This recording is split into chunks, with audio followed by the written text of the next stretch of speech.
Olá, sejam muito bem-vindos à nossa série preparatória para o curso de Engenharia de Dados.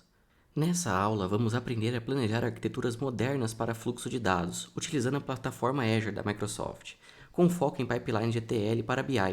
Ou seja, nós vamos entender todos os passos que o dado precisa percorrer desde a origem até o dashboard. Antes de iniciarmos, vale lembrar que essa aula tem o cunho didático, ou seja, os desenhos montados são para fins de aprendizado. Bem, pessoal, então aqui eu tenho um desenho ilustrativo da arquitetura simples no ambiente Azure, tá?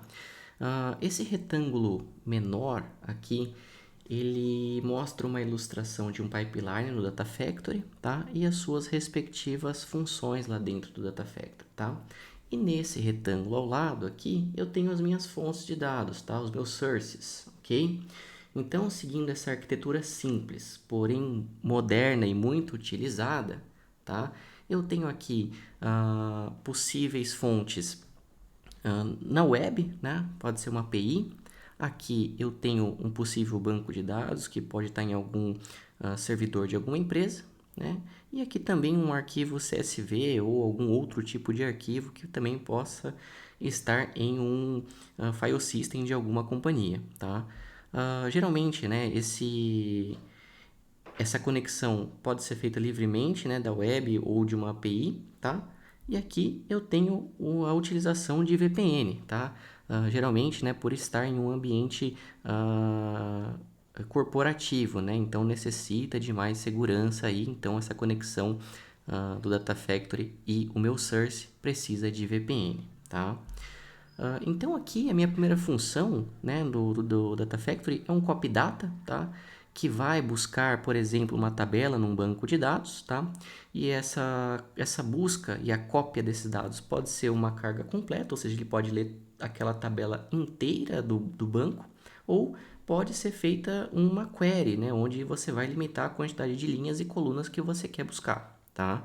E, consequentemente, você vai salvar essa cópia, né, desses dados dentro de uma camada raw, né, no seu data lake, por exemplo, né?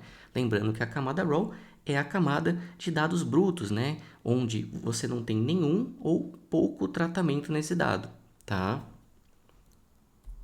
Bem, e aqui eu estou utilizando também como exemplo o Dataflow, tá? Uma outra funçãozinha ali dentro do Data Factory que te permite fazer transformações mais simples dentro dos seus dados, né? Então aqui geralmente você vai salvar um parquet, por exemplo, né? Então você copiou o dado, jogou ele na RAW, salvou ele como um arquivo Parquet, que é bem utilizado. Você pode salvar outros formatos também, tá? Mas o Parquet é bem recomendado, tá? Então depois você vai pegar esses dados, fazer transformações mais simples dentro do Dataflow, tá? Aqui você não vai fazer transformações muito completas, você não vai fazer joins entre tabelas, você vai fazer mais uma alteração de tipagem de dado, etc, tá? E depois você já pode fazer a ingestão, né, desses dados dentro de algum data warehouse, tá? Eu estou colocando aqui um data warehouse qualquer, tá? Depois, consequentemente, um Power BI pode simplesmente ler esses arquivos lá dentro do seu DW, tá? Que é algum banco de dados, geralmente aí feito em Star Schema. Depois a gente pode falar um pouquinho mais sobre isso, tá? Bem, pessoal, então tentando avançar um pouquinho mais aqui numa arquitetura com fluxo de dados um pouquinho maior, um pouquinho mais completo, tá? Eu sigo aqui no mesmo formato, tá? Onde eu posso pegar, por exemplo, uma tabela de um banco de dados, né? Uma ou mais tabelas de um banco de dados, tá? Fazer um copy data para uma camada do lake, né? No caso a raw aqui, né? Camada de dados brutos. E depois eu posso utilizar a chamada dentro do Data Factory, eu posso começar a chamar meus notebooks de transformação, que pode estar inclusive dentro do Databricks, tá? Que é hoje bem utilizado, tá? E bem mais performático também, né? E aqui já me permite fazer transformações bem mais complexas, me permite acessar muito mais tabelas, tá? Fazer join entre elas, tá bom? E depois, obviamente, das suas primeiras transformações, você já pode salvar esses dados também como um arquivo Parquet dentro de uma camada Trusted dentro do seu Data Lake, tá? E geralmente nessa camada aqui é onde um cientista de dados pode vir consumir os seus dados, tá?